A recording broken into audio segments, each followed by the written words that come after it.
antemano pues quiero agradecer la oportunidad por haberme permitido pertenecer al semillero de investigación de la Universidad de Caldas y pues a todas las personas que están participando en el día de hoy. Em, pues el día de hoy nos corresponde hablar de celulitis, erisipela, fascitis necrotizante y vamos a dar continuidad con la presentación pues, de infección de tejidos blandos pues, que había presentado la doctora Zamudio la vez pasada. Entonces, empezamos. La celulitis es un proceso inflamatorio agudo que compromete la dermis reticular e hipodermis o tejido celular subcutáneo. Las manifestaciones clínicas...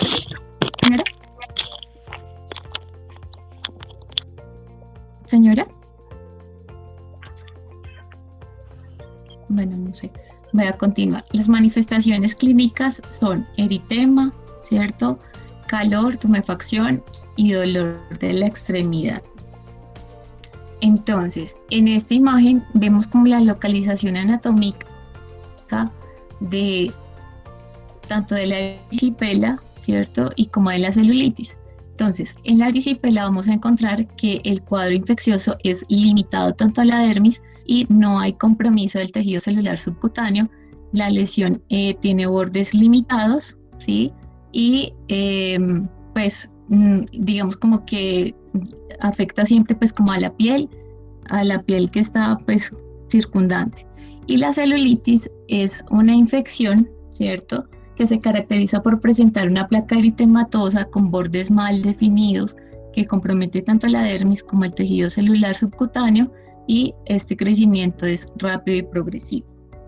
Entonces, epidemiológicamente, según la revista de Actas, es una revista chilena, dice que se estiman unos 200 casos por cada 1.000 personas de cada año y representa el 10% de los ingresos hospitalarios y compromete más que todo las extremidades inferiores entre el 70 y 80% de los casos.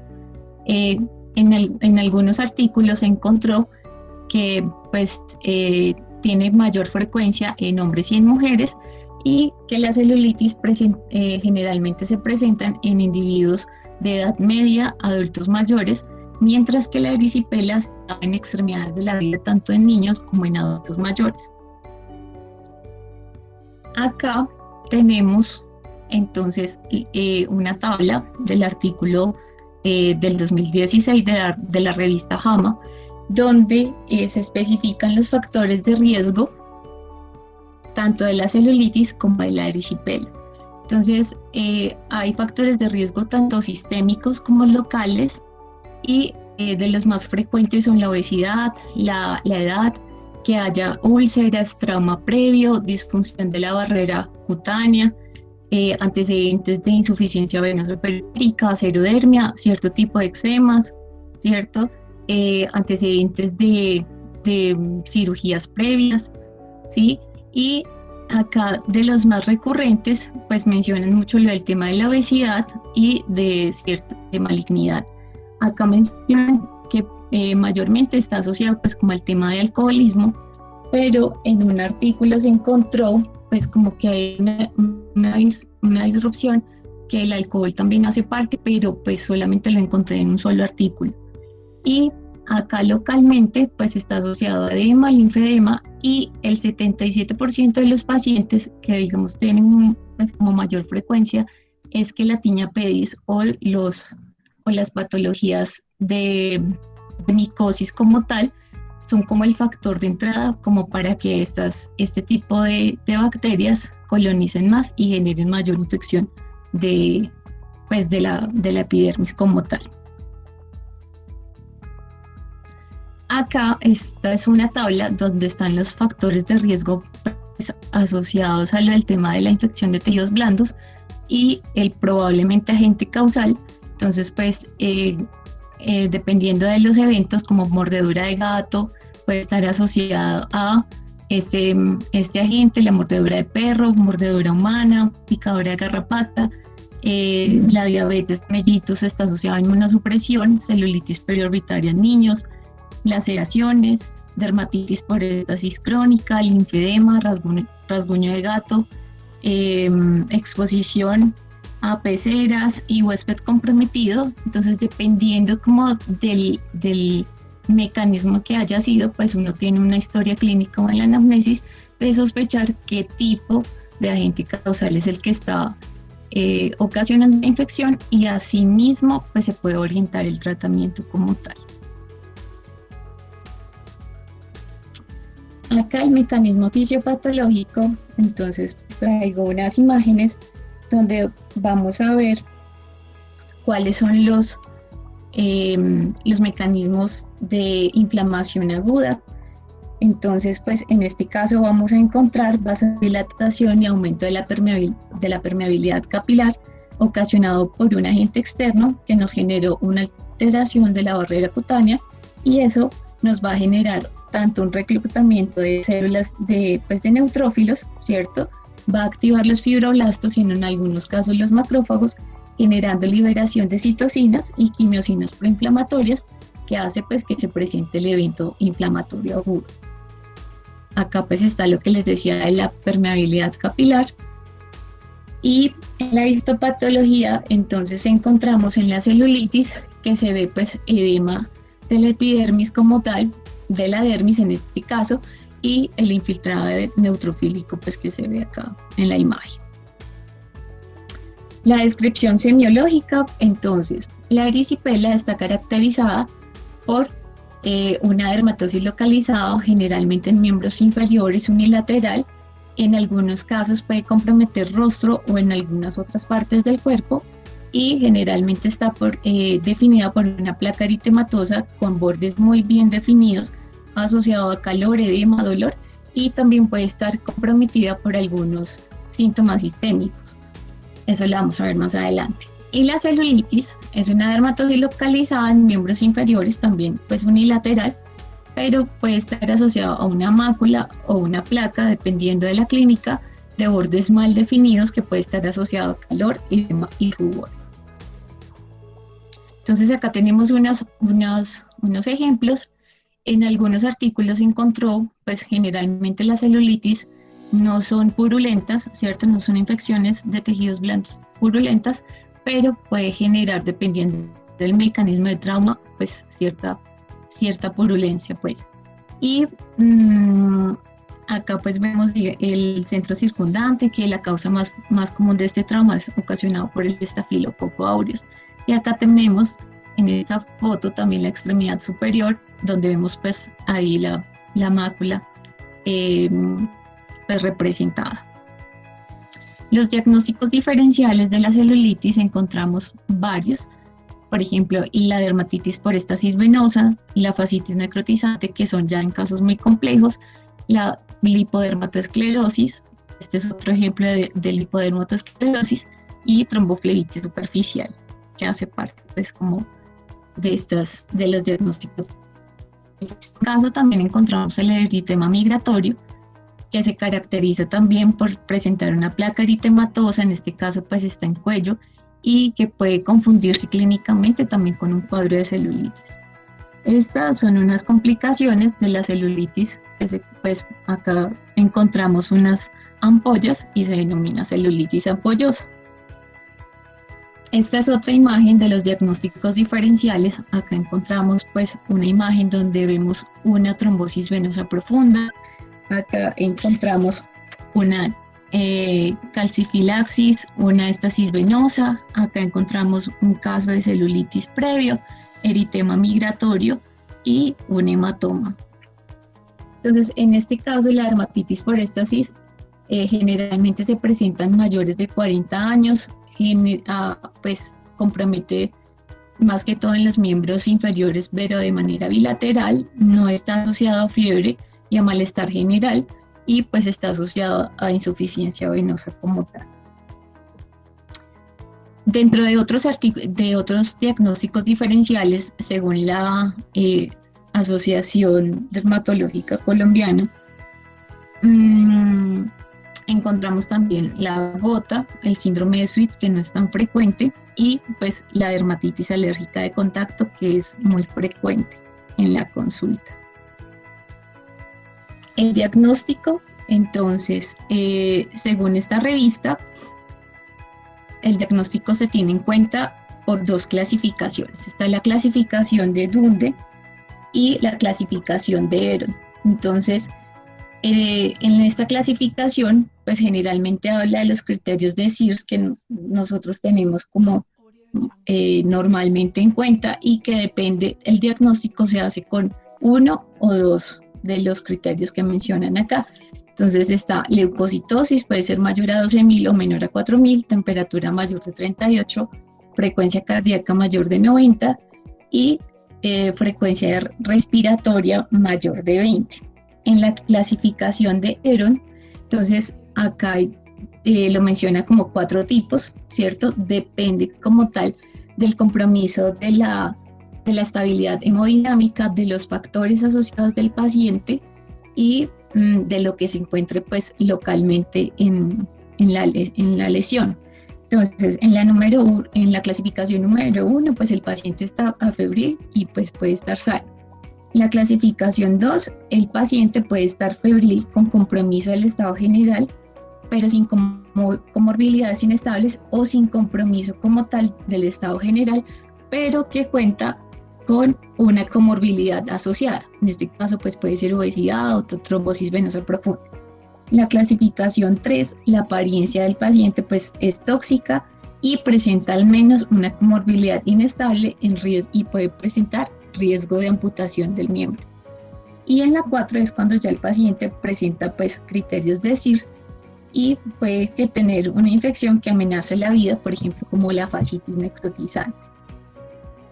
Entonces, según el artículo de la Asociación Colombiana de Infectología, acá, pues, ¿cuál sería la mejor estrategia para el diagnóstico de infección de piel y tejidos blandos? Pues generalmente es clínico, ¿sí? En algunos casos, pues se puede recomendar la ayuda de hemocultivos, aspirados cutáneos y sopados y biopsias, pero pues solamente en pacientes que presentan inestabilidad o tienen un compromiso de inmunosupresión o otros factores asociados, ¿sí? Realmente, pues acá básicamente el diagnóstico es clínico, tiene un nivel de evidencia 2 y pues uno se puede ayudar, digamos, por el hemograma, PCR, BCG, procalcitonina, pero pues esto no es de rutina y las imágenes solamente son necesarias si hay sospecha de compromiso articular o si hay una fascitis necrosante, como pues en este caso. Entonces, según este artículo, que este es la actualización en el abordaje del manejo de celulitis, entonces encontramos que el tratamiento va a estar enfocado primero en medidas generales, como factor, pues mejorar los factores predisponentes, elevación del área afectada, hidratación de la barrera cutánea, ¿cierto? Los AINES se pueden manejar por ciclos cortos, dependiendo de la clínica del paciente, y pues se demostró que los corticoides pueden estar asociados para mejorar, digamos, como el proceso de inflamación que tuviera el paciente. Entonces, según el artículo de actas, acá pues hay varios esquemas de tratamiento según el tipo, pues si es estafilococo meticilino resistente, si es sensible, ¿cierto? Si hay comorbilidades asociadas y dependiendo también si es oral o parenteral.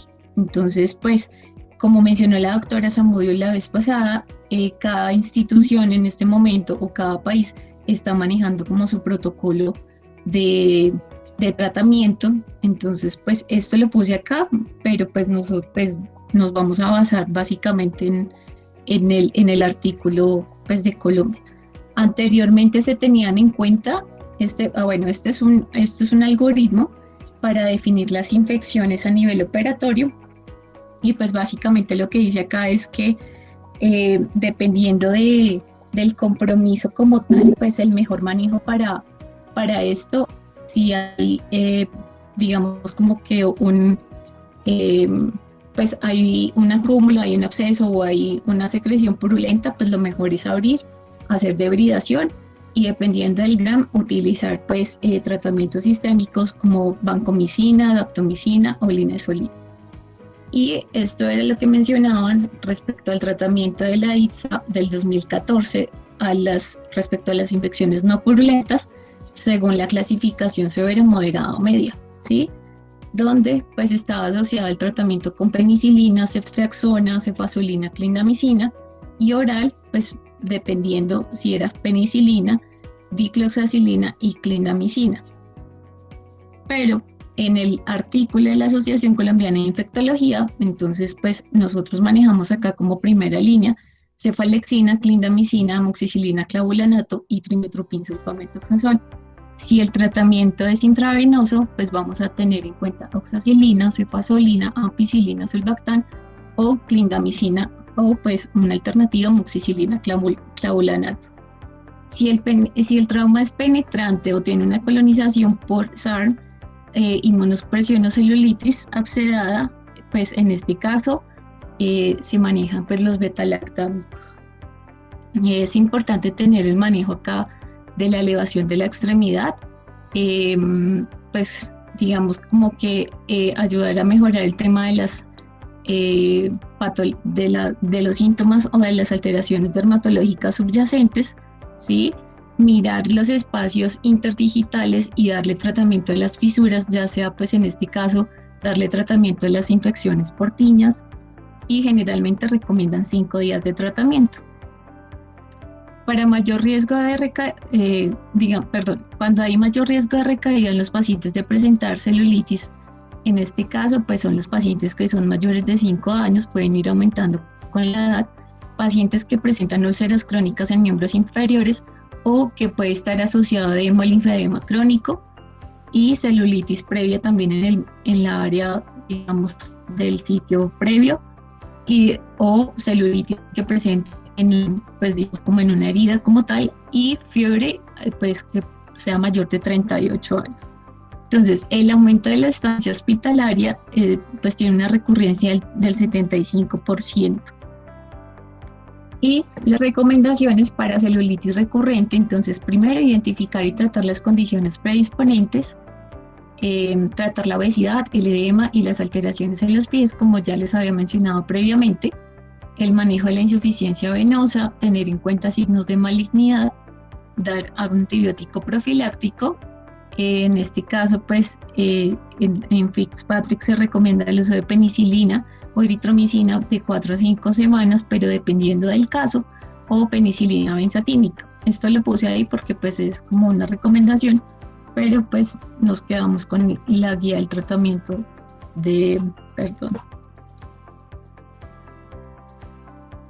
medidas preventivas. Entonces pues tener en control pues al paciente y evaluar la extremidad, generar una adecuada hidratación para evitar la cirrosis, el tratamiento pues de la tiña, que es como el mayor riesgo de entrada para hacer infecciones de tejidos blandos, y controlar el linfedema en algunos casos, digamos, la complicación que puede generar esto, pues también puede tener un compromiso importante generando, digamos, otro tipo de patologías que ya lo vamos a ver más adelante, como en la erisipela. ¿Cuáles son las complicaciones? Los abscesos cutáneos, la linfagitis, bacteremia, sepsis, meningitis, tromboflebitis, necrosis y fascitis necrotizante. Entonces, acá, pues el artículo que se les había compartido previamente es una actualización en la patogénesis y el diagnóstico de la celulitis. Entonces mencionaba más que todo que este tipo de infección aumenta la hospitalización y los costos, y pues el diagnóstico muchas veces es erróneo y generalmente está asociado entre el 30 y el 74% como tal. Entonces ellos hablan respecto a una escala que se llama el 70 Score, y esto generalmente es un modelo predictivo, ¿cierto?, que ofrece una herramienta para ayudar a diferenciar las infecciones de tejidos blandos ocasionados por celulitis a comparación de otras enfermedades. Entonces, ¿cuáles son como los criterios que ellos tienen en cuenta? Celulitis unilateral, la edad que sea mayor de 70 años, leucocitosis mayor de 10.000, taquicardia mayor de 90 latidos por minuto. Esto fue un estudio retrospectivo y tiene un valor predictivo del 82% para diagnosticar una celulitis pues verdadera. acá en Colombia, pues realmente pues ese estudio sí lo menciona, pero pues más que todo se tiene en cuenta para infecciones pues no purulentas. Entonces, en la celulitis grave, ellos mencionaban respecto al tratamiento una escala, ¿sí? La escala de Kusofa, que lo que va a ayudar es como a evaluar ciertos puntos, como por ejemplo la alteración del nivel de la conciencia, la tensión arterial y la frecuencia respiratoria. Básicamente esto es para determinar si hay una disfunción orgánica causada por una respuesta anómala como tal del huésped y pues que esto pues que pueda amenazar la vida del paciente.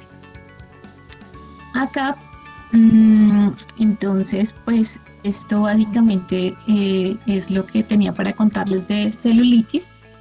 Y pues la erisipela, entonces pues es una infección de tejidos blandos, ya sabemos que solamente afecta la dermis y son de bordes característicos muy regulares que pueden presentarse pues en el cuerpo y generalmente en extremidades inferiores. Esta lesión antiguamente, más o menos como en el siglo XI, la denominaban como fuego de San Antonio, ya realmente no se utiliza porque era muy característico de una lesión de erisipela en el rostro. Actualmente afecta más a miembros inferiores. Entonces se caracterizaba por una placa de color rojo, salmón, pues de color salmón, brillante, de bordes bien delimitados a nivel del pliegue nasolabial y ya este término ya no se tiene en cuenta casi.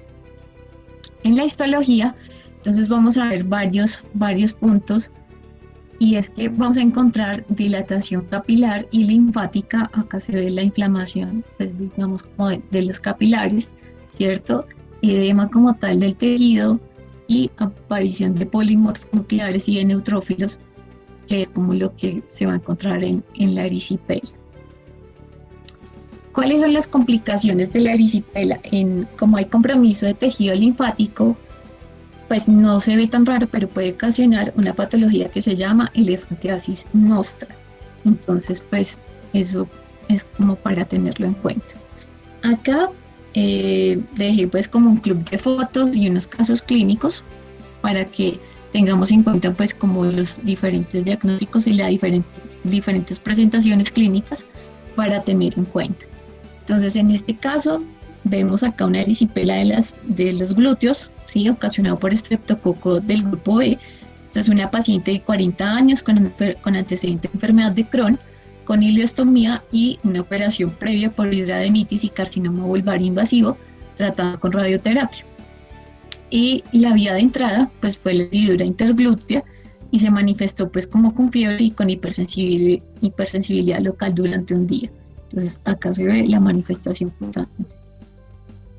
En este caso es un paciente que presenta pues, lesiones en rostro, son placas dolorosas, bien definidas, brillantes, eritematosas y hematosas que están generalmente en la región malar, surco nasogeniano y pues ahí a la palpación, la fotografía en el caso clínico decía pues que está caliente. En este caso, esto es una erisipela en la mano interdigital que se caracteriza por una placa violácea bien delimitada sin cambios epidérmicos y en el dorso pues, de la mano y de los dedos como tal.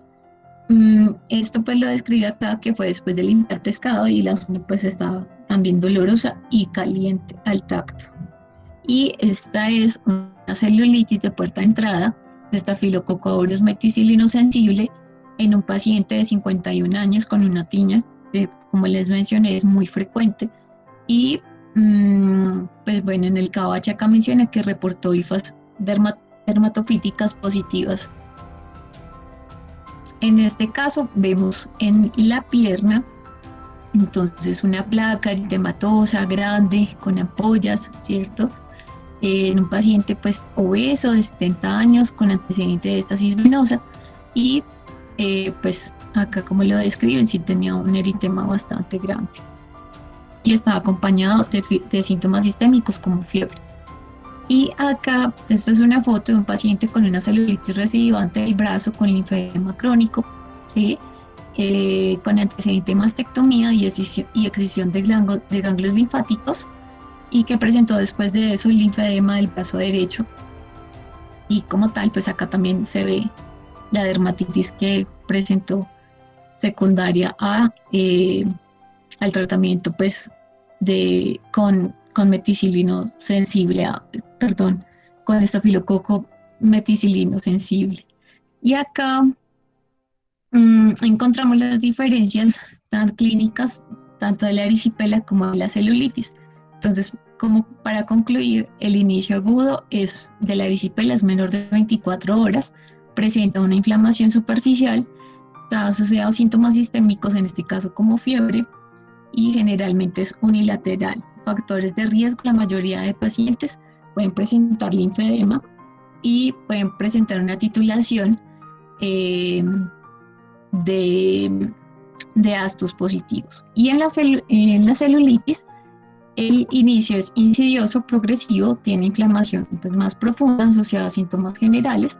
La inflamación cutánea es de límites pues, irregulares, o sea, mal definidos, y los factores de riesgo pueden estar asociados a erisipela.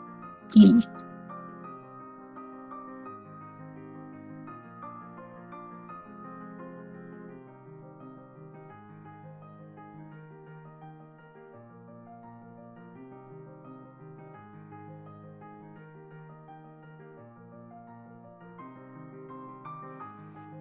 ¿Aló? Ahí, hola Catalina, una cosa ahí como para agregarles, muchas gracias Sí, por tu señora. charla, es que la erisipela, como bien tú lo dijiste, va dañando los vasos linfáticos, ¿cierto? Esto puede generar que se produzcan pues linfedemas crónicos, y los linfedemas crónicos también predisponen a que aparezcan erisipelas, y se va formando como un surco crónico de pacientes con erisipelas a repetición, linfedemas crónicos, que termina dañando más los vasos linfáticos, y que incluso puede llegar a lo que tú dijiste, que se llama la elefantiasis verrucosa nostra, que son ya esos miembros inferiores que ya están bien deformados, con la piel bien gruesa, por ese linfedema que se ha generado. Sí, señora. Bueno, hola, ¿cómo están? Yo quería pues como también hacer algunos apuntes y sobre todo pues como respecto a la clínica cuando lo tenemos nosotros en el consultorio o los que trabajan en hospitalización. Entonces, recordar siempre que en los niños una celulitis periarticular es una artritis séptica hasta que se demuestre lo contrario. Eso es muy importante. O sea, los niños cuando están esas celulitis alrededor, sobre todo de las rodillas, de los codos, vigilar mucho la inmovilización. Los niños se manifiestan sobre todo con eso, o sea, dejan de mover la extremidad, entonces siempre tenerlo en cuenta. En los ancianos, que yo pues lo veo mucho en la consulta, es muy importante siempre explicarle a los familiares antes de que salgan de la consulta o antes de que el paciente salga a hospitalización, que siempre es muy importante vigilarle cada semana o ayudarles sobre todo a asearse los piecitos, pues vigilando muy bien en los espacios interdigitales si tiene alguna tiña, porque como nos mostraron ahí, las tiñas en un 77% de los pacientes se puede convertir en un factor de riesgo para recurrencias. Entonces siempre decirle a los familiares que a los mamás, a los papás o a los abuelos les revisen muy bien los pies y les ayuden a secarlos muy bien. Hacer este ejercicio por lo menos pues como cada semana para evitar esas recurrencias. Lo otro es que no sé si se mostró el estudio, no lo vi, lo de la elastocompresión, que fue el artículo que les mandamos, que salió publicado en el New England Journal, es muy importante en aquellos pacientes que tienen insuficiencia venosa para evitar las recurrencias de la celulitis. La elastocompresión es importantísima. En ese estudio que se hizo, que estaba programado para evaluarlo a 300 días de seguimiento, se tuvo que parar a los 120 días porque hubo una recurrencia en el 15% de los pacientes que se pusieron las medias versus en el 40-45% de los que no lo usaron. Entonces la elastocompresión, si bien es mal tolerada por los pacientes, en ese estudio lo que se hizo fue que a los enfermeros se les capacitó para que le enseñaran a los pacientes que hidratando bien la piel, poniéndose medias veladas, facilita el desplazamiento de la media de elastocompresión y esto mejora la adherencia a los pacientes. Entonces, en esos pacientes con insuficiencia venosa, lo mejor es la elastocompresión para evitar las reinfecciones. Lo otro es la importancia de nosotros como dermatólogos en cuanto al diagnóstico, sobre todo en los pacientes hospitalizados. Muchos estudios ya han demostrado que otros especialistas, no pues por falta de conocimiento, sino porque no tienen el entrenamiento en el ojo como lo tenemos nosotros, para ver pues todas estas enfermedades se pueden equivocar hasta en un 35 a 74% de las veces, o cuando el dermatólogo va y lo evalúa resulta que tenían otra cosa. Enfermedades más graves, por ejemplo en la celulitis, cuando son necrotizantes, como puede ser un pioderma gangrenoso, una fascitis necrotizante, o otras enfermedades que no requerían tratamiento antibiótico. Entonces, pues como recordar que en los equipos de hospitalización es muy importante la presencia de un dermatólogo para el diagnóstico de estas infecciones de piel. Y lo otro, para los médicos generales que trabajan en hospitalización, que como ya los expliqué la vez pasada y como nos explicaron otra vez aquí, no es necesaria las hospitalizaciones largas de 10, 12, 15 días de estos pacientes si no tienen inmunosupresión y si no tienen otras comorbilidades. Con tratamientos antibióticos cortos de 5 a 7 días es más que suficiente para pues, cubrir el tratamiento de los pacientes.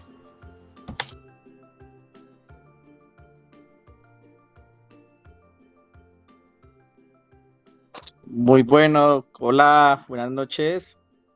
Muy buena la presentación, felicitaciones. Yo sí quisiera decirles una cosa y es en la experiencia, se confunde mucho con la lipodermatosclerosis en fase aguda, ojo.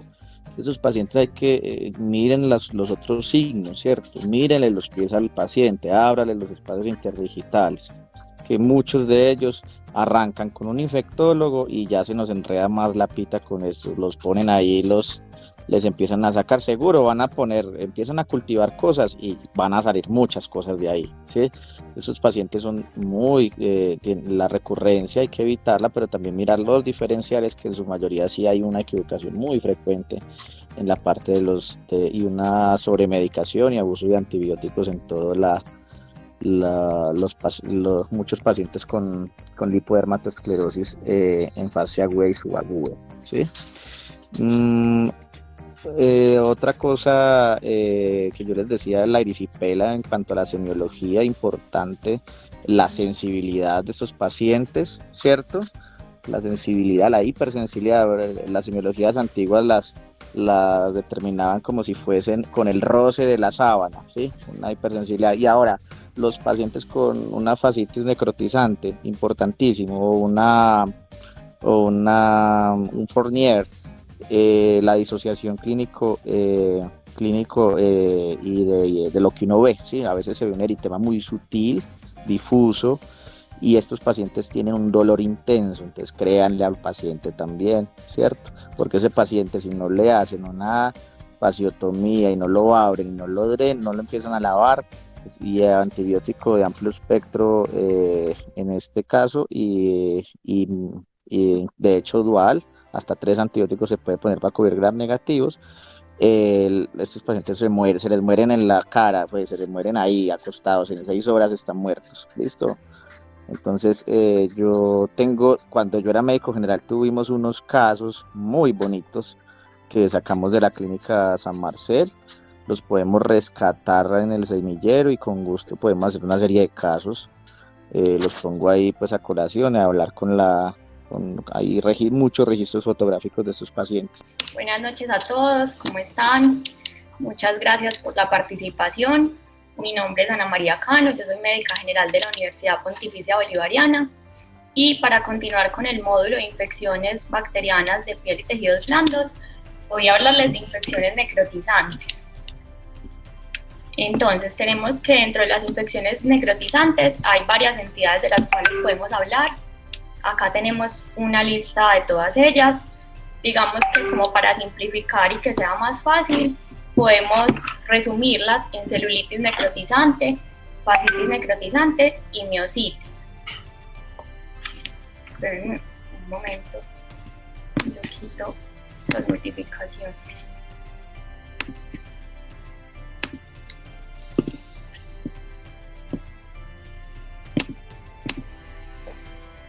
Bueno, y teniendo en cuenta que todas ellas van a tener un diagnóstico y un abordaje similar. Entonces, como características en común, tenemos que las infecciones necrotizantes se caracterizan por una destrucción rápida del tejido, por una toxicidad sistémica, tienen una alta mortalidad y requieren manejo temprano, por lo cual lo más importante es tener una sospecha clínica desde el inicio, y para eso tenemos algunos signos y síntomas que nos van a ayudar.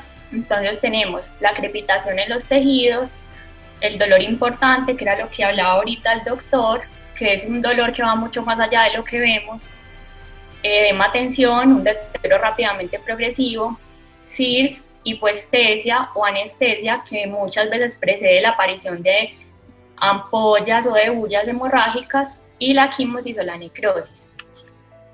Entonces, primero vamos a hablar de fascitis necrotizantes. Tenemos que en algunos estudios se ha encontrado una incidencia anual de 15.5 casos por 100.000 habitantes, esto en países como Tailandia, y en otras partes de 0.3 a 5 casos. Se ha visto que en algunos países de Asia es más alta y se cree que es por los cultivos de arroz.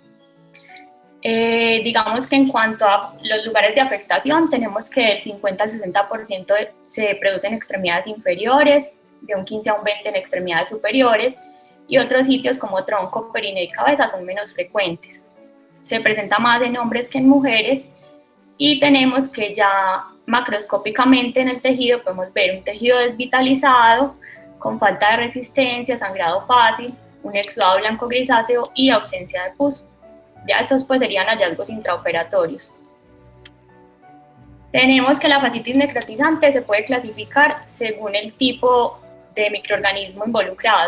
Entonces tenemos la tipo 1, que es una infección polimicrobiana, puede involucrar tanto anaerobios como facultativos, y se presenta principalmente en ancianos con comorbilidades como diabetes, cirugías urológicas o ginecológicas. Tenemos la tipo 2, que es monomicrobiana, causada principalmente por Streptococcus pyogenes o por Staphylococcus aureus. Se presenta a cualquier edad, no hay comorbilidades pues en la mayoría de los casos, y la mortalidad es más alta que en la tipo 1, puede llegar hasta el 34%. Tenemos otros dos tipos que se han venido añadiendo con el paso de los años. Tenemos la tipo 3, que es por gram negativos como Aromonas o Vibrio vulnificus, y la tipo 4, que es fúngica. Encontramos pues que se han identificado algunos factores de riesgo, como el trauma mayor, alguna interrupción de la barrera cutánea, la diabetes mellitus es muy importante, y se ha demostrado que en los pacientes que utilizan inhibidores de SGLT2 tienen una incidencia un poquito mayor.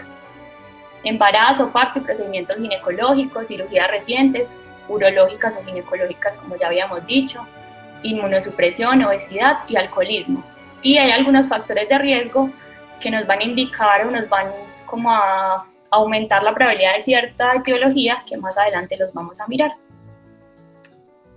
Tenemos acá un poquito de fisiopatología. Esta es una imagen del New England. Entonces hay como dos formas de que la infección se presente. Una es cuando existe una puerta de entrada definida, entonces va a haber un daño, una interrupción en la barrera cutánea. Eso va a llevar a que los organismos entren, empiecen a producir esporas y exotoxinas. Eso va a generar entonces una inflamación, va a empezar a haber agregación plaquetaria, van a llegar todos los factores inflamatorios, y eso va a empezar a ocluir los capilares y a dañar el endotelio. Luego va a empezar a haber entonces eritema y edema, y posteriormente va a empezar a haber equimosis y bullas, y lo que va a llevar a eso después es que ya los vasitos y las arteriolas van a estar tapados, se van a empezar a ocluir y va a empezar a afectar todas las capas. Y hay otra forma de presentación, que es cuando no hay una puerta de entrada definida. Entonces, generalmente va a haber un daño no penetrante. Entonces, por ejemplo, la miositis se relaciona con ejercicio físico extenuante. Eso va a hacer que empiece a haber una respuesta de reparación y van a empezar a haber factores inflamatorios, y en pacientes que son susceptibles de bacteremias, entonces va a haber una bacteremia, va a haber una translocación bacteriana, se van a empezar a liberar las exotoxinas y se van a empezar a ocluir los capilares, llevando a necrosis del tejido profundo. Y acá va a ser al revés, entonces del tejido profundo va a empezar a propagarse hacia las capas superiores de la piel, y ya vamos a ver los signos clínicos como equimosis y bullas hemorrágicas. Tenemos entonces que el diagnóstico, lo principal es la sospecha clínica y la sospecha clínica temprana. No se ha logrado pues que en la mayoría de casos sea un diagnóstico temprano, el tardío es en el 85 al 100% de los casos. Se ha mostrado que los signos que más se presentan son edema, eritema y dolor desproporcionado. Y en muchos pacientes también se presenta con picos febriles. Entonces, dolor importante en el 73 al 98% de los pacientes. Ya esto pues lo habíamos dicho que son ya parecidos a los que habíamos mencionado. Tejido duro y con consistencia de madera, compromiso sistémico, edema que va más allá del eritema, crepitación, necrosis o equimosis y falta de respuesta a la terapia antibiótica. Entonces acá tenemos varias imágenes. Entonces vamos a ver pues como con el paso de las imágenes la evolución. Entonces en la primera vemos un poco de tejido necrótico, ya en la segunda imagen vemos que ya hay bullas hemorrágicas y acá vemos cómo va avanzando la infección. Entonces tenemos eritema, edema, las bullas, necrosis y ya hasta comprometer grandes áreas de la piel, que no es lo ideal pues llegar hasta allá. Bueno, entonces se han creado algunas escalas para facilitar el diagnóstico. La más conocida es el ERINEC, que las siglas son indicadores de laboratorio de riesgo para fascitis necrotizante. Digamos que lo ideal con esta escala es realizar una detección temprana cuando los signos clínicos no son suficientes. Tenemos varios parámetros que son PCR, leucocitos, hemoglobina, sodio, creatinina y glucosa. Y se demostró en el estudio inicial que cuando el puntaje es mayor a 6, nos va a dar una sensibilidad de 68.2% y una especificidad de 84.8%. Sin embargo, esta escala tiene muchos limitantes, como por ejemplo que no tiene en cuenta la edad, no tiene en cuenta comorbilidades, no tiene en cuenta otros parámetros de laboratorio importantes, como por ejemplo el lactato, y es un estudio que tampoco se ha podido, y es una escala que tampoco se ha podido reproducir en muchos estudios. Entonces digamos que es una escala que nos sirve, pero no sirve. Si es positiva nos puede confirmar el diagnóstico o nos puede dar como aumentar la sospecha del diagnóstico, pero si es negativa o si es menor a 6 no nos puede descartar el diagnóstico. Se han hecho otras escalas como el ERINEC modificado, que incluye otros parámetros, entonces ya incluye parámetros clínicos como el dolor, fiebre, taquicardia, si hay falla renal aguda, y da un poquito más de sensibilidad y especificidad, pero tampoco han sido validados. Bueno, en cuanto a imágenes diagnósticas, debemos tener en cuenta que las imágenes nunca deben retrasar el manejo y que solo se realizan si tenemos una sospecha clínica leve a moderada.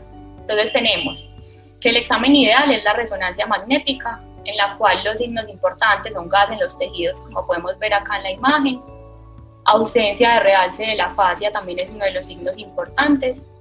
Y tenemos otras imágenes diagnósticas como la radiografía, en la cual se puede ver gas en los tejidos, o el TAC contrastado.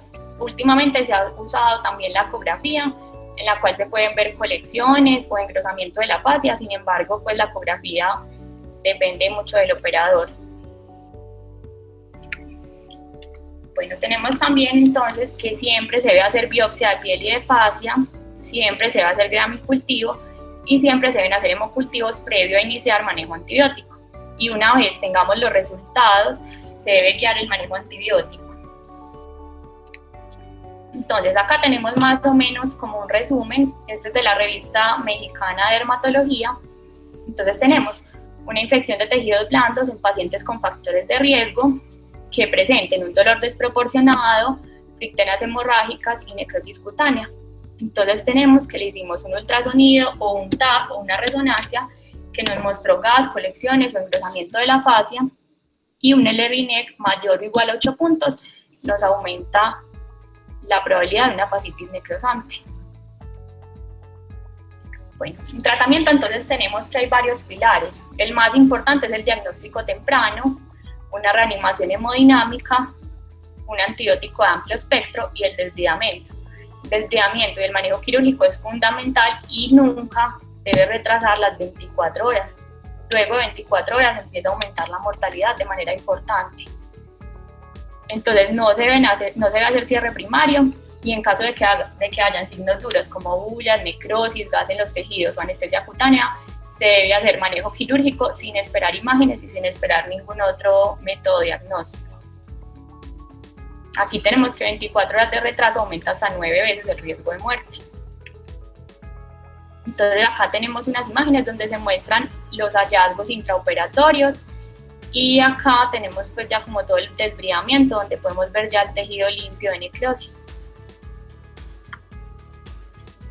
Bueno, en cuanto a la antibioticoterapia, entonces hay dos cosas esenciales, y es que siempre va a empezar siendo venoso y que debe ser de amplio espectro. Entonces siempre previo al inicio de antibióticos se deben tomar hemocultivos, y el tratamiento empírico se propone en la guía colombiana que sea con vancomicina más ifepime, o como segunda opción piperacilina tazobactam con clindamicina. Entonces nunca se debe dar clindamicina en monoterapia en ninguno de los casos por altas tasas de resistencia y por resistencia inducible. Tenemos que ya una vez tengamos el resultado de los cultivos, podemos modificar el esquema antibiótico. Entonces, por ejemplo, si tenemos Vibrio vulnificus, podemos utilizar una cefalosporina de tercera o de cuarta generación más doxiciclina, y debemos identificar los pacientes que tienen riesgo de una infección por Vibrio vulnificus. Entonces tenemos, por ejemplo, cirrosis alcohólica, hepatitis B o C, alcoholismo, inmunodeficiencias, enfermedad renal, talasemias, hombres o comida cruda de mar, y también todas las profesiones que estén relacionadas con el mar, los pescadores. Bueno, tenemos que si tenemos aromonas, podemos usar cefepime o quinolona más doxiciclina, y si tenemos Streptococcus pyogenes o Clostridium, penicilina más clindamicina, nunca clindamicina en monoterapia. Y tenemos que si es exclusiva por anaerobios, podemos usar metronidazol como terapia antibiótica. Entonces acá, por ejemplo, tenemos una infección por Vibrio vulnificus. Este es un reporte de caso de la revista de Cleveland, y tenemos que era un paciente que tuvo un accidente en el mar. Posterior a eso presentó dolor y rápidamente evolucionó hasta estas lesiones. Al final el paciente requirió amputación de la extremidad. Bueno, tenemos que cuando es una fascitis necrotizante localizada en región de periné o de genitales, la llamamos gangrena de Fournier. Aquí podemos ver gas en los genitales, y generalmente se presentan hombres por anaerobios. Aquí tenemos entonces la imagen clínica. En cuanto al pronóstico, entonces tenemos que la mortalidad en la tipo 1 es del 21%, y en la tipo 2 se eleva del 14 hasta el 34%. Y tenemos algunos factores de mal pronóstico, como leucocitos mayor a 30.000, creatinina mayor a 2, una edad mayor a 60 años, que la cirugía se retrase más de 24 horas, infecciones por Clostridium, o que comprometan cabeza, cuello, tórax o abdomen. Entonces, ya sabemos que en la fascitis lo más importante es hacer un diagnóstico temprano, basarnos en la sospecha clínica para no demorar el manejo quirúrgico, que es lo más importante. Bueno, tenemos luego la piomiositis. Entonces la piomiositis es una infección purulenta de grupos musculares donde se pueden formar abscesos. Los más afectados el cuádriceps, luego iliosoas, gemelos y psoas. Tenemos algunos factores de riesgo que son pues muy similares: VIH, inmunodeficiencias, diabetes, nutrición, hepatopatía, uso de drogas intravenosas, uso de esteroides, y hasta en el 50% de los casos hay un antecedente de un trauma contundente o de ejercicio intenso previo. Tenemos entonces que la sospecha clínica, los signos van a ser similares: fiebre, mialgias, músculos leñosos, leucocitosis, hay aumento de SG y PCR, pero no hay aumento de enzimas musculares. Tenemos que en el 70% va a estar causada por gram positivos, Staphylococcus, Streptococcus pyogenes. El diagnóstico también lo ideal es hacerlo por resonancia y drenaje guiado por ecografía. Digamos que clínicamente es difícil distinguir entre fascitis y miositis necrotizante, porque hasta cirugía no sabemos hasta dónde está la infección. Aquí vemos entonces el tejido muscular comprometido. Este es un TAC. Tratamiento, el ideal es vancomicina. Si hay trauma penetrante o es un paciente inmunosuprimido, se deben cubrir gram negativos.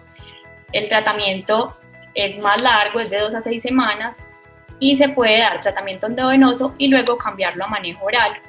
Y siempre que hayan colecciones se deben drenar. Tenemos por acá la gangrena gaseosa, involucra principalmente músculo y está causado por especies del grupo Clostridium, que principalmente va a ser perfringens. Factores de riesgo son lesión muscular, contaminación o cirugía previa.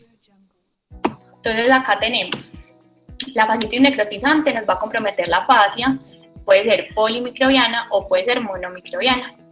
Tenemos mionecrosis, donde puede estar gangrena gaseosa, que es causada por Clostridium, o piomiositis, donde generalmente vamos a encontrar un antecedente de colonización, infección, hospitalización previa, y se presenta generalmente por gram positivos.